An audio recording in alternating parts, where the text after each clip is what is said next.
Hello, everybody, and welcome to the Embracing Only podcast with Olivia Cream and Archita Fritz. I am so excited today to have our guest on today's episode, Dorothy Mashburn. She's a leading authority in negotiation and has a fervent mission to champion the underserved in corporate arenas. With a track record of negotiating pivotal deals with global giants and managing international teams, her unique insights empower minorities and women to achieve their career aspirations. She has led teams globally across Fortune 500s in marketing and supply chain, and now we're all so lucky because she brings that learning and leadership to everyone. She's the host and producer of the podcast Salary Negotiations Made Simple, and it's a podcast that's dedicated to debunking myths surrounding job search, career advancement, and salary negotiations. She brings in leading experts from the fields of psychology, research, neuroscience, recruitment, and HR to empower women to confidently negotiate their value. I highly recommend you go hit follow on the Salary Negotiations Made Simple. And with that, Dorothy, welcome to the Embracing Only podcast. Thank you so much, Archita. It's such a pleasure to be here. I am so excited because I spoke to Dorothy, gosh, for the first time, I think a year ago on a chat while I was Yeah. in the Alamo, actually, in the US of A. And we never got on video. So I'm really excited that we finally have you on the podcast. And I feel like I've gotten to know you over the past year, just being in the world of LinkedIn. It's a long lost sister or something, right? Because it's like from LinkedIn, you we feel like we talk every day, and except this is the first time we're actually seeing each other, which you mentioned at the beginning. Exactly. Good Lord, the Yeah. lovely world of social media. So, Dorothy, I want to just jump right in. This is such a meaty and such an important topic. You know, we're recording this episode here in the middle of February, and a lot of people have just completed their performance reviews, performance evaluations. Some of them have just been handed out their raises, and some of them are probably happy. Some of them are frustrated.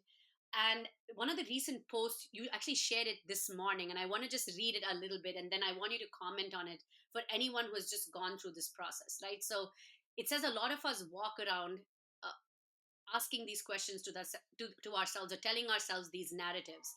I like that I lack the requisite years of experience. I do not possess the necessary certifications. How can I compete with those who have more experience? I have not been given an opportunity to lead. Am I eligible for this position? And when these doubts cross our minds while we're looking for new opportunities, you encourage everybody to stop and not negotiate with yourself. I love that. You say do not negotiate against yourself. Can you explain that a little bit to our audience of what you meant when you said do not negotiate against yourself? Yeah, thank you for asking that. Absolutely. So many of us have gotten feedback over the years that we are maybe too aggressive or too ambitious. That is one way how we feel that, oh, if we think we are, a little bit more ambitious, if we ask for more, then we are going against that feedback that we have received, or we are not fitting in the mold that society or corporate America expects us to. And Mhm. so, what most women, especially, and most minority women tend to do is, if we have big goals, instead of articulating that even to ourselves, we stop ourselves. So we don't even allow ourselves to dream big. And what Mm, happens then, and this is negotiation 101, if you negotiate against yourself, then you're never going to get to any big goals, any big dreams. So the key is to ask, your only job is to dream big and ask yourself, does this align with what I want?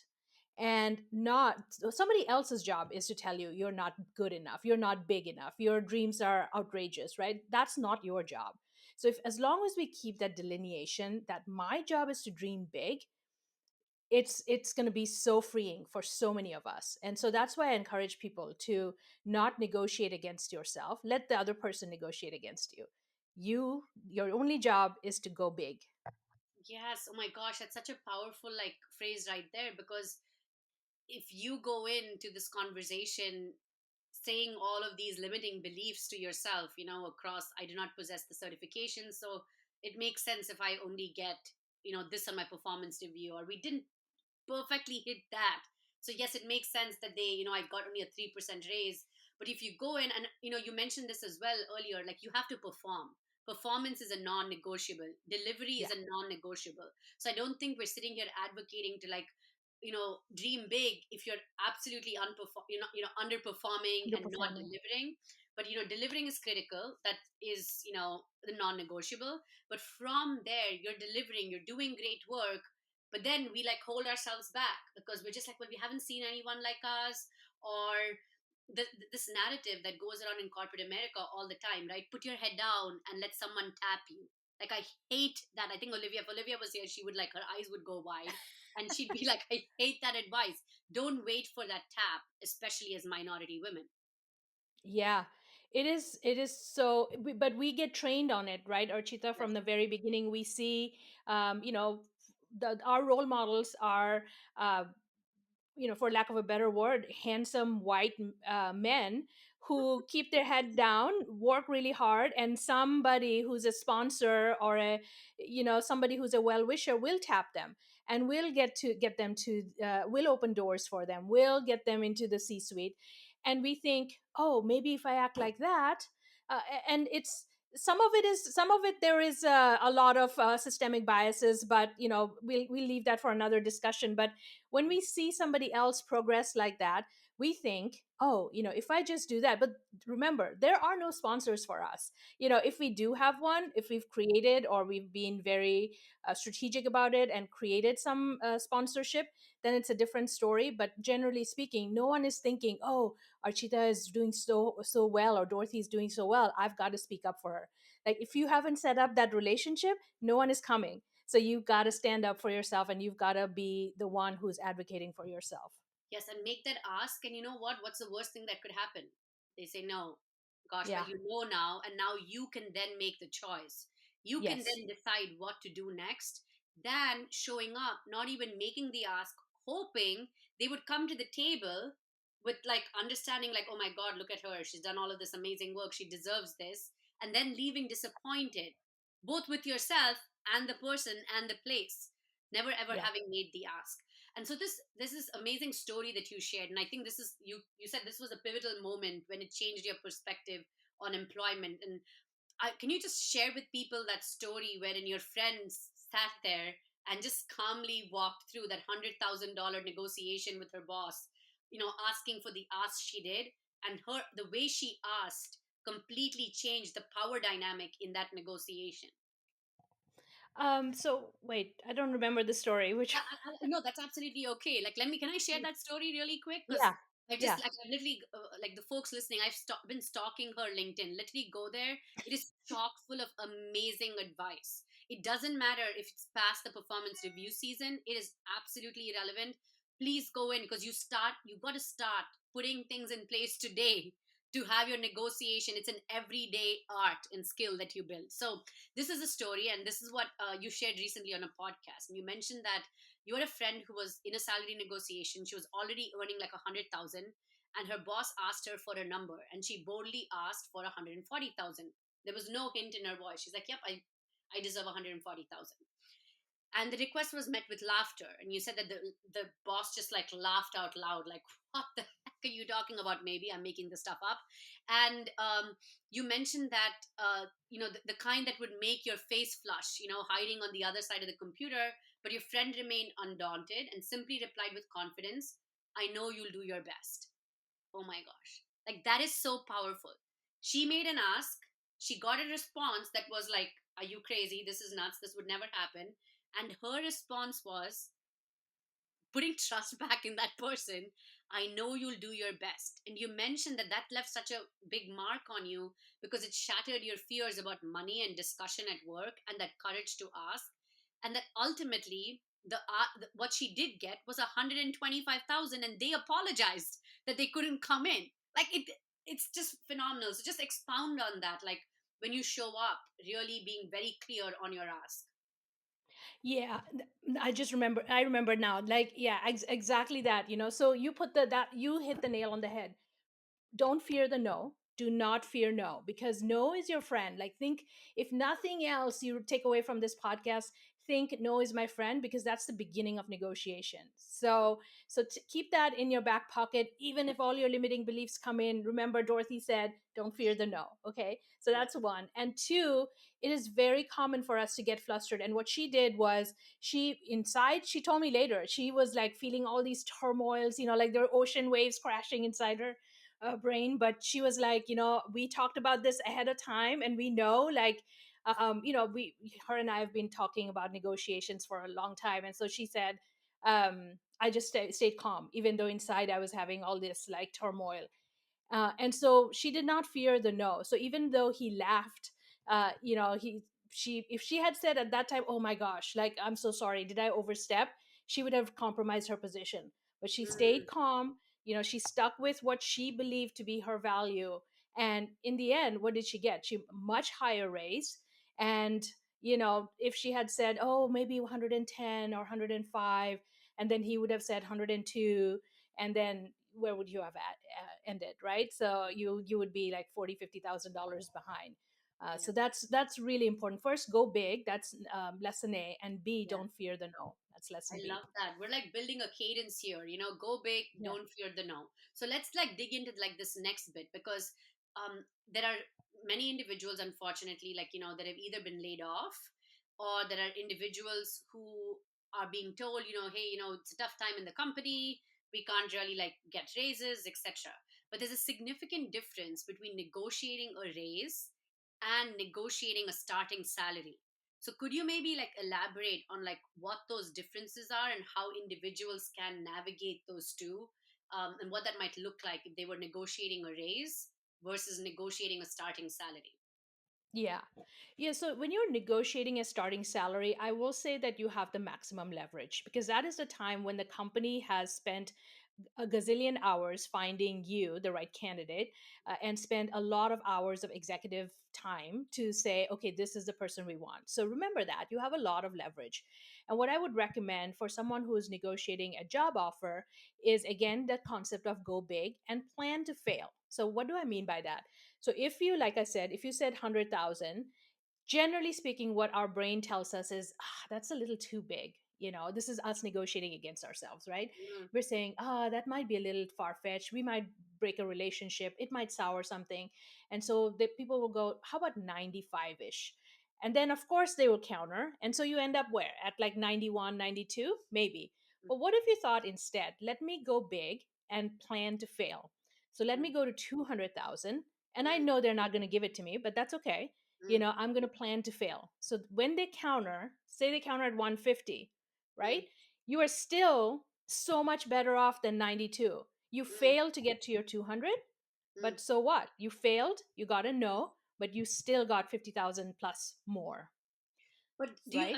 I'm curious though, because I'm just trying to think of all of the advice I got back in the day when I was Yeah, still navigating the murky world of the corporate life. Was that you've got to do your homework, right? So you would absolutely. plan to fail doing your homework, because you would not want to come in for a manager. Like, just giving a random example, the manager of a quality manager job, and asking what might be an industry standard for VPs of quality, right? Because that would just be Yeah. absurd, because then they'd be like, this person is nuts. So how do you go about doing your homework where you still go big, knowing that some companies will negotiate the heck out of you, being like, this is the industry, this is that, this is this. So maybe elaborate on that a little bit for us. Yeah, yeah. So what I recommend to my clients is, get three data points. Mm, One is a generic website data point, like PayScale is pretty good, Indeed is pretty good, yeah. and absolutely right, Archita. You've got to do your homework. You can't be an executive in an executive position and walk in blindly and say, "I want $1 million." Like, that's just not going to happen, right? So you've got Yeah. to have some reality or realism built into it. And then the second data point I would say is, go into a specific site about your industry. So some sites I've recommended in the past is Levels FYI, Mm, Team Blind, and h1data.info. So these are very specific on, like, you can put in software engineer in Redmond. What are they making? And this is especially Team Blind. This is people putting in their own data and then it's normalized across like thousands of data points to say this is what a Redmond software engineer is going to make.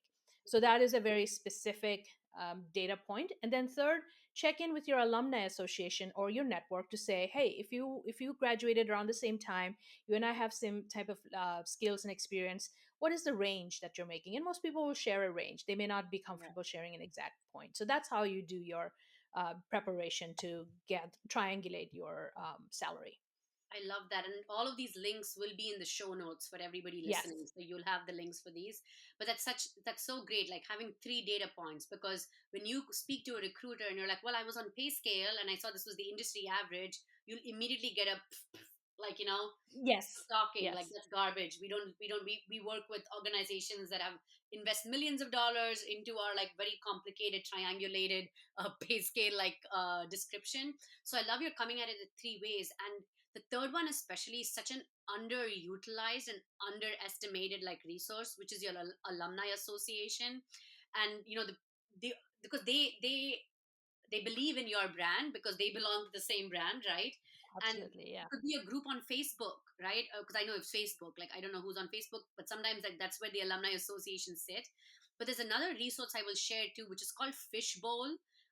For folks who don't know, it's a community, and I think it's an app, and it's really amazing. It's called Fishbowl, and you can join different communities in there based on a career path or whatever, and you can go as specific as like say marketing med device, and you can and it's all anonymous, and you can anonymously ask that entire group and of individuals, and everyone has to validate their identity. So it's not like someone, I mean, they could still, but for the most part, and you get a really good community led feedback within your sphere of influence of executives or whoever that might be in there. And it's called Fishbowl, and it served me really well when I was, leaving a 16-year corporate career and moving to private equity, which was a really big change and shift. Yeah. To just engage on like what do even salary packages look like in this space, right? Because it's very different Hmm. from a publicly held company. So Yeah. just another data point to share. That's great. Yeah, I didn't know about that. I'm going to check that out. Thanks for sharing that. Well, it came about during the Clubhouse days of the pandemic when I found Oh, out, yeah. you know, I don't know where Clubhouse went now, but yeah. it's gone, it's gone. So, so we spoke about the starting salary, and you said that that's like the best leverage you can ever have. Now, what about Mhm. like that negotiating during and asking for a raise? Would there be Yeah. anything else you would ask folks to do differently or consider differently as they're negotiating a raise within their current companies? Yeah. So it's interesting because I just had somebody who got like over a 20% raise, even though at her, at her job, it was like max is 10%, right? Sure.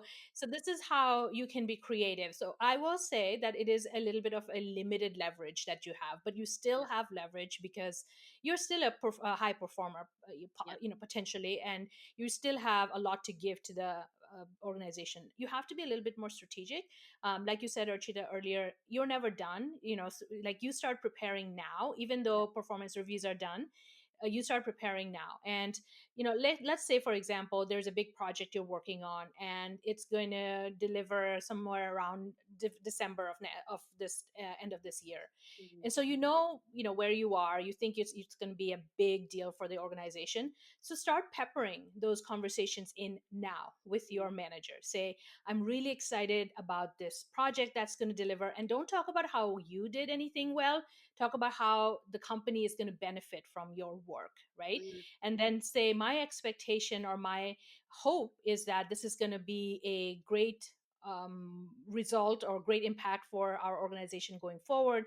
Based on that, I would like to start talking about next steps for my own career. So, Mhm. and then you have it another same type of conversation. Let's say they say, oh, this is too early to have it. Great. That's perfect. They said no. When would be a good time for us to have this conversation? Let's say they say mid-year, right? Mhm. So bring it up again. Then around August, for example, maybe the organization's setting their budgets or starting to think about budgets. Exactly. Talk about it again. So that during next year's performance review time, they don't have a chance to tell you that, oh, we never budgeted for you. So you've Mhm. got to think 2 or 3 steps ahead, and then you start just priming their minds to say, okay, I need a raise, I expect a promotion from all of Yes. that. And let's say that they weren't able to get you the 20-25%. Then Mm-hmm. you start asking for other things, right? And of course, this is a whole negotiation arena that we can spend days on, but Mm-hmm. the gist of it is this. So let's say you are happy in your company, but you're also open to opportunities. And so say they give you 10% increase, right? Come January, after you've prepped and primed. Then you think, okay, what is my next step? Maybe I want to be VP of private equity or whatever. What do I need for that? Do I need executive presence? Do I need communication skills? Then ask for it. So say, oh, I asked for a 25% increase, Mm-hmm. but we weren't able to get it.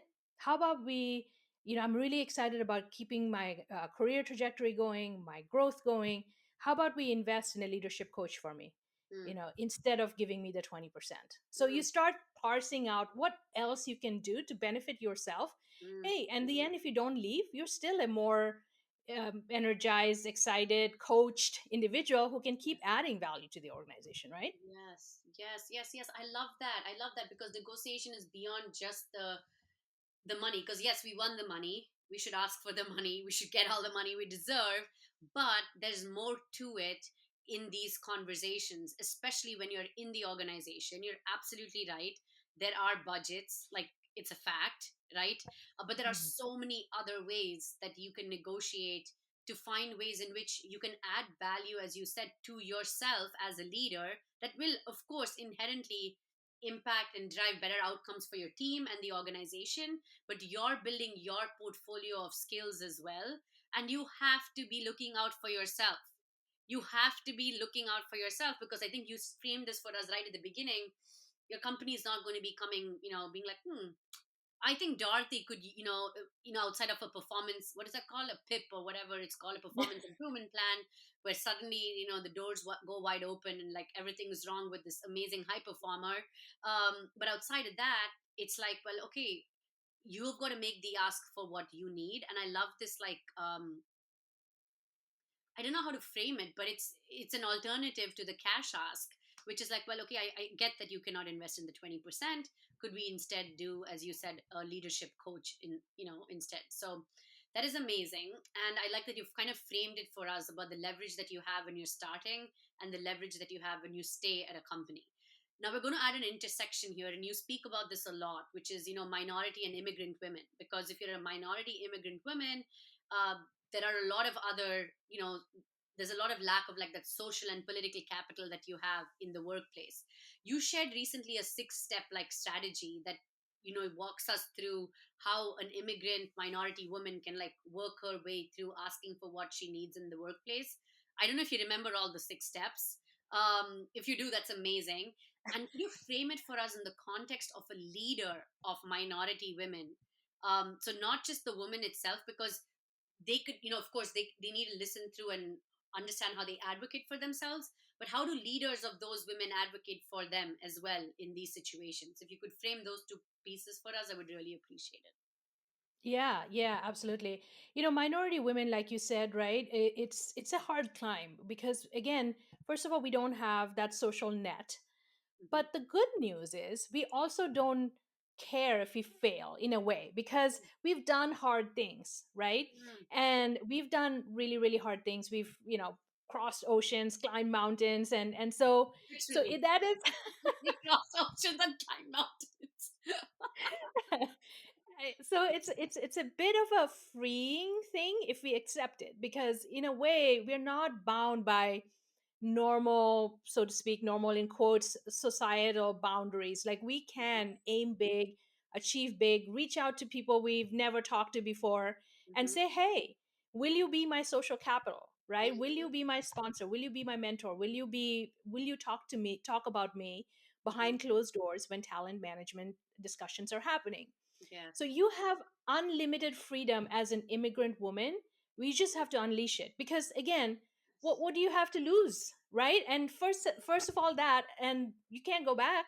I mean, maybe you could, but you're not going to, right? No. So it's, and then second, all the social mores that people are groomed from the very beginning, we don't have. We have the Yes. basic idea of what the social construct or the requirements and rules are of this society, and we operate within it. But Yeah. somehow we didn't get all that extra conditioning that some of the people that live here or grow here have. So you do have a lot of power and potential that you can only unleash and will help you, right?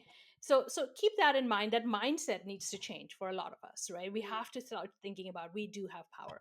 A mhm, second, we talked about it, results are important. So what happens to me, and I see a lot of women get stuck in this concept of, we think there is a problem in the organization, and absolutely there's a problem, right? And we say, I want to solve that problem mm, because this is going to make everything better. What mm. we need to remember is this the problem the company wants you to solve, right? Early on in Mm, my career, yes. I was like, the efficiencies are terrible. I'm going to fix this. I'm going to implement Oracle in this area, which, I'm going to kill myself doing it. And then I'm going to want a prize for it. Like, that's not going to happen. Like, the reality is, do work that the company values and then relentlessly deliver results. Like, that is table stakes. You've got to do that. Yeah. I'll pause to see if you have a question on that. Yeah, no, I mean, that is so fascinating that you said that. So, first of all, the fact that you said that we have literally crossed oceans and climbed mountains. So, really step into that power, because we forget about it, because we just take that as like a given, because that was the path to making these dreams, quote unquote dreams of ours, a reality. And so we forget the struggle that involved, what we to give up in order to go build this. And so the other part, right, like I remember early in my career, I was unabashedly like okay with like going to people asking for social capital. And I was termed as like, oh my God, she wants attention, right? And it's like, I don't want attention. If I don't ask, I won't get. Like, that is the reality. And then luckily, I had a couple of really amazing, like, male leaders in my early career that really, really sponsored and advocated for me and like kind of tried to buzz this like garbage talk behind, because you literally are to be the only one talking for yourself, right? So it can feel discomforting, it can feel like unnerving, because you're probably the only one making that ask, Yeah. one of the very Yeah. few making that ask. So make it anyway, because you have nothing to lose. You've lost a lot more, like having to leave home and then go make home somewhere else, like that is unreal. I don't think people understand the gravity of the amount of, whatever you're left behind it takes to kind of do that. So I just love that. So let's kind of dive a little bit deep into like, what you were just like unpacking for us with regards to like that process and those steps itself. Yeah. Yeah, that is the thing, right? When we arrive in a new country culture and trying to fit in, we almost discount that hard work because we Mhm. don't want to stand out, we don't want to be the only, Mhm. right?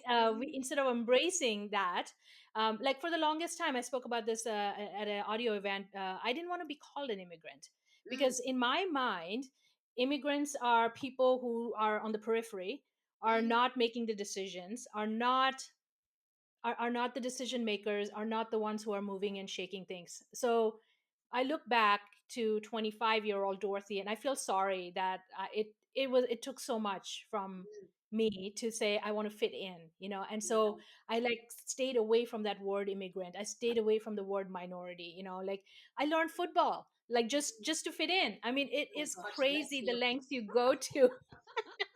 You know what? Having said that, at 19, I learned about basketball. Like, I learned everything there was to know, and I was a huge Detroit Pistons fan because I needed to fit in because I was the only woman of color on an engineering team, and it was a bunch of like very young Caucasian men who were obsessed with sports and adrenaline sports of all kinds. Basketball was the closest I got.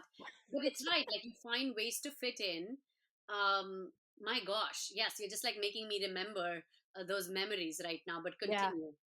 Yeah, well, yeah. I mean, it's like, but I forgot that I was a field hockey champion in, or I was a badminton Yeah. champion in, like I forgot that, I discounted that, and so Mm, so many of us do that. Like, so you have to remember that, it's great to fit in, right? Because you of course that's human nature. We want to be yes, part of a tribe. It is yes, very ancient desire, if you will, exactly. to want that, and that's okay. But we've got to remember to also praise ourselves, pat ourselves on the back that we've done really hard things Yes, and we can continue to do hard things. yeah. And, getting a no, whether you're negotiating a salary, a compensation package, a severance package, any of that, is peanuts compared to what you've done. The only thing you have to remember is the strategy of how to do it right, and how to then react once you get a yes or a no. So 'cause really there's only like three options: yes, no, maybe, right? And so Mm-hmm. prepare for those three options. Remember how strong you are, Yeah. and sky's the limit, really.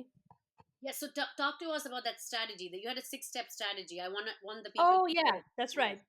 Yeah. Yes. So the number one is you've got to deliver. That's Yeah. results. So that's table stakes.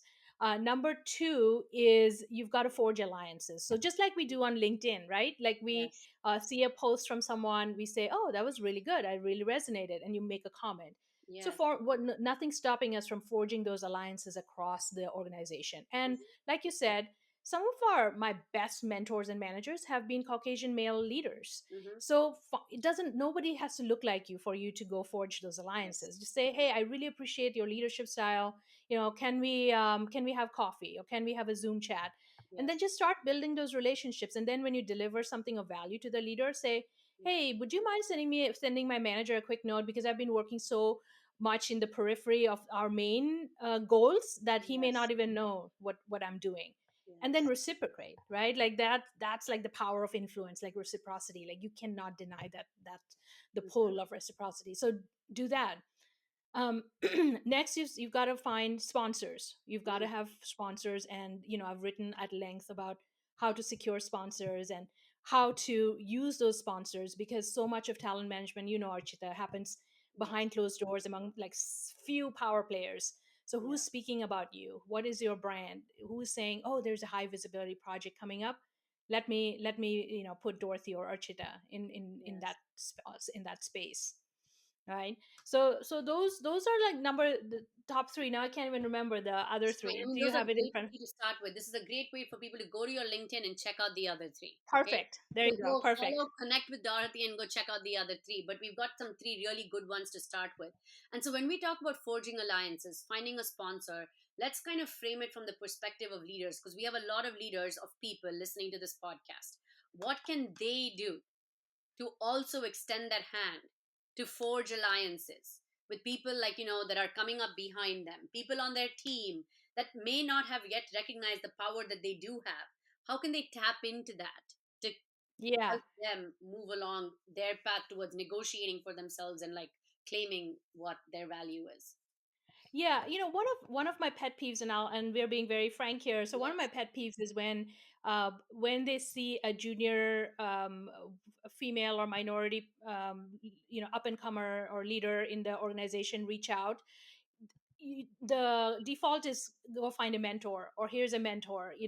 The default of all of our leaders tends to be, let's coach and train this person Mm, to fit in. But maybe they don't need a mentor. Maybe they're ready. Like, let's yes. get out of the status quo of, let's train and coach this pure person to sound like the majority, because they're not sounding exactly like what success looked like 20 years ago. And Yes. let's mentor and coach, right? Yes. Like, let's stop doing that Yes, I and love that. say, okay, if they're reaching out to me, where was I 20 years ago when I needed somebody to help me? I needed somebody to speak my name in front of large executive leaders, Hmm. put forth my contributions before a high visibility project came into being.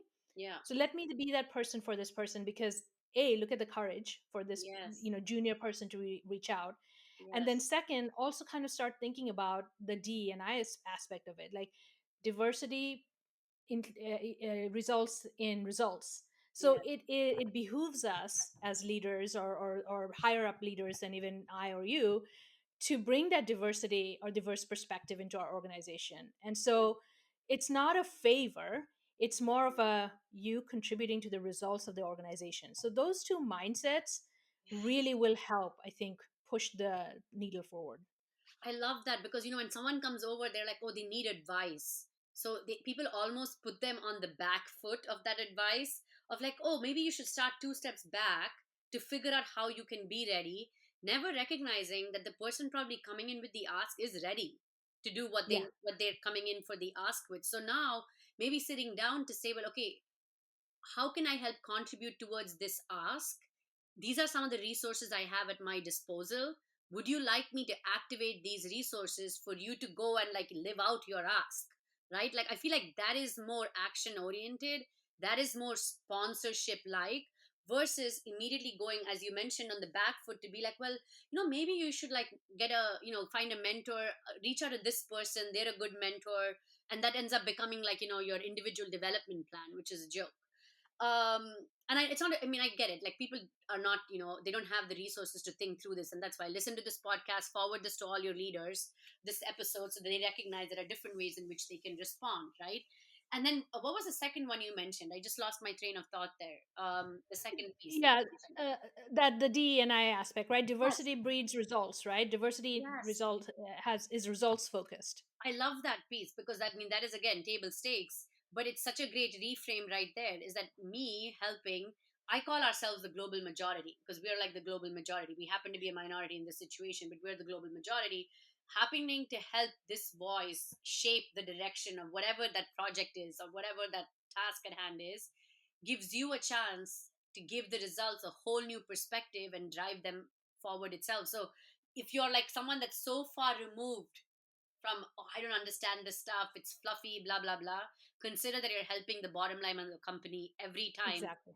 you turn into action for those asks from the global majority. Fabulous, fabulous. So there is this other piece that you shared, and my gosh, seriously everybody, you'll have to follow Dorothy. And I'm trying to find this one right here.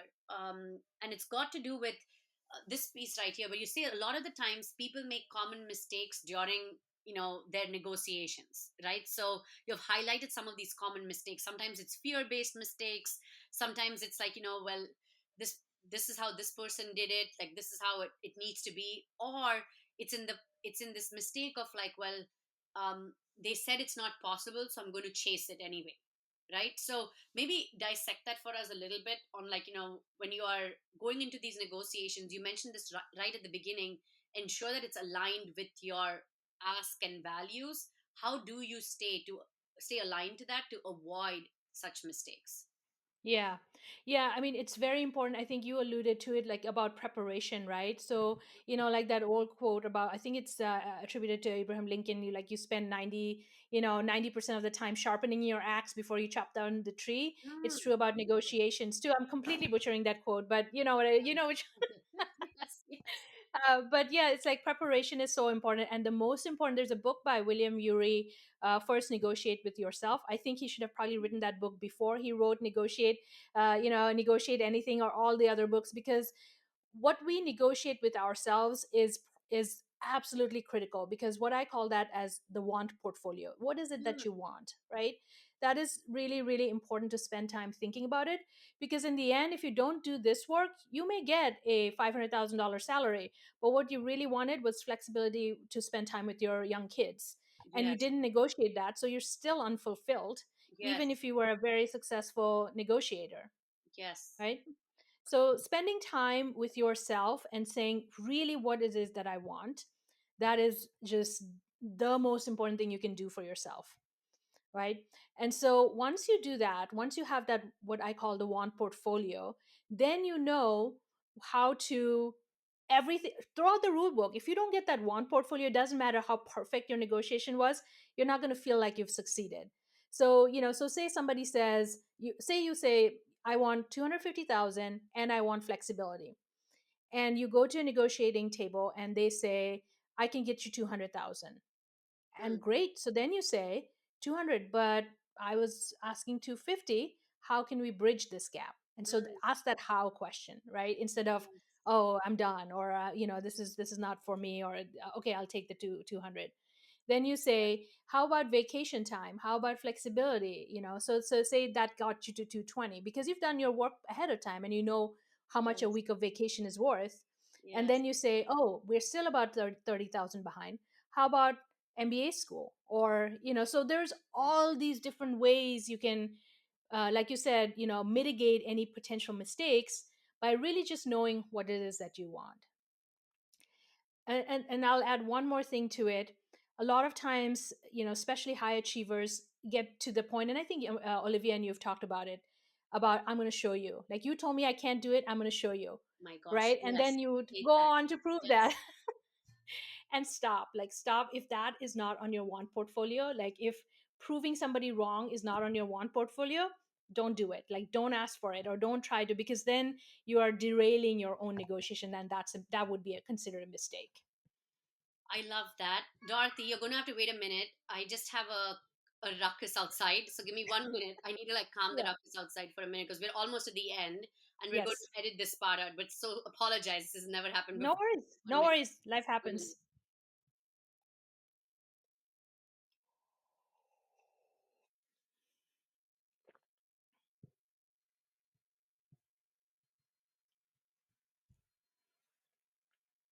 Fabulous. So, Dorothy, I completely resonated with that bit, 100%. And we're kind of at the end of our whole episode. And I want to give all of our listeners a few key takeaways. You left so many gems and nuggets. Like, I don't know, we're going to have to like sift through all of this as people like step in. And it's a 40 minutes of like absolute like gold. So, the first thing you said was do not negotiate against yourself. You said do not allow, no, you said do not negotiate against yourself. Allow ourselves to dream big. Ask yourself, does this align with your values? You also mentioned no is your friend. So don't fear the no, and recognize that when you are stepping into a starting salary negotiation, it's the maximum leverage that you would ever have. So plan to fail. You also shared with us like unleash the idea that you do have the power, especially as an immigrant woman from the global majority. And this last like amazing piece of gold that you gave us, which was be really clear on your want portfolio, but also have your how questions ready to help get you your wants. Thank you so much here. So before we close, Dorothy, I would love for you to share with all of our listeners where they can find you, how they can like engage with you to start like working through their negotiation and unleashing their negotiation power as well. Yeah, thank you for that. And as you can, I hope you can tell, I'm super passionate about getting women to confidently negotiate their value, and so they can get that 300, 400, $500,000 if they want, or if they want the vacation time, whatever it is. I'm very passionate about it. But do understand that every negotiation is slightly different. There's a little bit of a nuance. There is, because we are all human, we have all individual needs. So I'm offering a 30-minute mini coaching session during which I can share any nuggets that you need for your particular situation. It's completely complimentary. And of course, if it makes sense after the conversation to work together, that is an option for all of our listeners who want that negotiation training. But please feel free to reach out. And if you want to just keep listening and following, I provide, like you said, Archita, a lot of value on LinkedIn. So Dorothy Mashburn is where you can find me on LinkedIn, and then please follow the podcast at Salary Negotiations Made Simple. I love that. Like I would highly encourage all of our listeners to go get a 30-minute complimentary call. It will do all of us so much good. Thank you so much for joining us here on the Embracing Only podcast. Cannot wait to get this episode out there. And to all our listeners, thank you for following us. Stay safe, and we'll see you all soon. Thank you, Dorothy. Thank you, Archita.